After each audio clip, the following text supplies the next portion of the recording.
Le 21 février 2026, une opération d'envergure a été menée dans la région des Savanes, au Togo.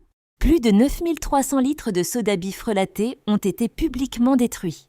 À cela s'ajoutent plus de 300 cartons de boissons jugés impropres à la consommation. Une image forte, mais derrière cette destruction spectaculaire, une réalité plus inquiétante apparaît. Comment une telle quantité d'alcool dangereux a-t-elle pu circuler ? Le soda-bi est une boisson traditionnelle profondément ancrée dans la culture locale. Il est consommé lors des cérémonies, des rencontres sociales et dans le quotidien de nombreuses familles. Le problème n'est donc pas le soda-bi en lui-même. Le problème, c'est la falsification. Un soda-bi frelaté peut contenir des substances toxiques, notamment du méthanol. Le méthanol est un alcool industriel extrêmement dangereux pour l'organisme humain.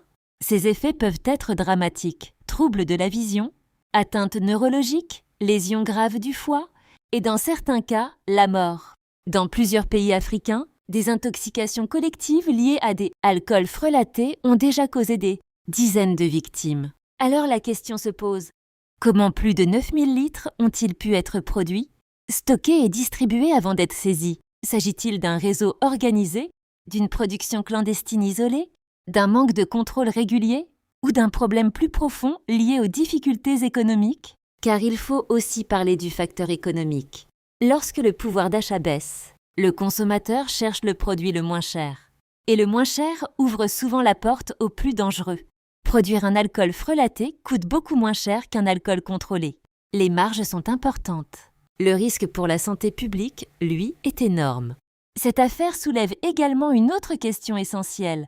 Faut-il interdire totalement le soda-bi artisanal ou faut-il plutôt mieux encadrer sa production? Interdire peut sembler radical, mais interdire sans alternative peut pousser encore plus vers la clandestinité. Encadrer, former les producteurs, mettre en place des contrôles sanitaires obligatoires, imposer des normes claires, voilà peut-être une solution plus durable. Il ne faut pas diaboliser les producteurs traditionnels honnêtes, car eux aussi sont victimes de ces pratiques frauduleuses. Leur image est salie. La confiance des consommateurs diminue. Cette destruction du 21 février montre que les autorités prennent le problème au sérieux. Mais est-ce suffisant pour stopper durablement le phénomène?